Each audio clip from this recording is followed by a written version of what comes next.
Okay, let's move on and get into this DaBaby debate update.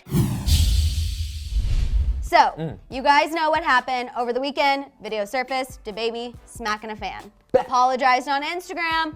Then the woman who was smacked, who we knew her name now, Tyranisha Law, spoke to TMZ and said, I didn't find his apology to be sincere. He was joking about it. It's really affecting my life.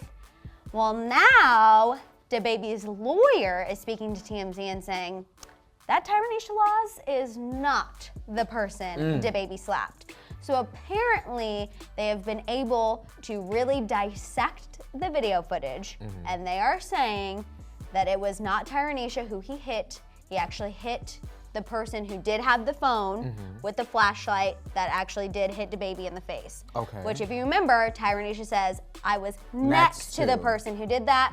And DaBaby's lawyer is saying that is not true. He did not hit the person who was to the left of him or to the right of, well, we don't know who it was. To the left of the person with the phone or to the right, he literally did hit the person with the phone. And then the lawyer also said that they've had several people call his law firm and say, I was a victim, I was a victim, I was a victim. And he's like, we don't know who it is yet. We haven't been able to identify, but there's a lot of people claiming to be the victim. Essentially, Tyranisha's just been the loudest because she went to TMZ.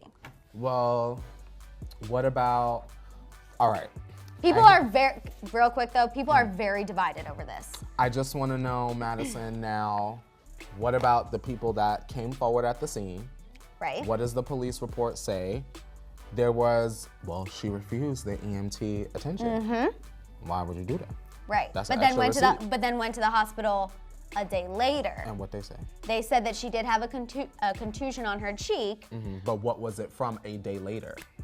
Can the doctors tell us if it's starting to heal? Because if Right. it was fresh, they'd be able to say, well, girl, she just got hit. But Right. a day later, it's kind of like, well, did you do this to yourself last night right after? Did he Right. slap the person and the person, it was so hard the person hit you in the cheek? Right. You know what I'm saying? Right. Not victim shaming, just asking questions. No, and I think in this situation, because it has blown up, I mean, we've talked about it several days this week, it's very valid to ask those questions, and essentially that's why people are divided online. People are pointing out those facts of like, well, you did refuse EMS attention, and why are you just now coming forward? And then people are also on DaBaby's side by still thinking that he did nothing wrong, which, I mean, I think it's clear whether you think she's the victim or not, DaBaby was definitely in the wrong. You don't need to be hitting your fans, period. Yeah, you cannot slap a fan like that regardless. I agree. Unless they're putting your life in danger. danger. A light is not putting your life in danger Right. to me, Madison. Right. Thanks so much for checking out our video. If you like what you saw, please give it a share and a thumbs up. After that, feel free to check out any of our other videos, shop our Hollyscoop store, subscribe, and click that notification bell.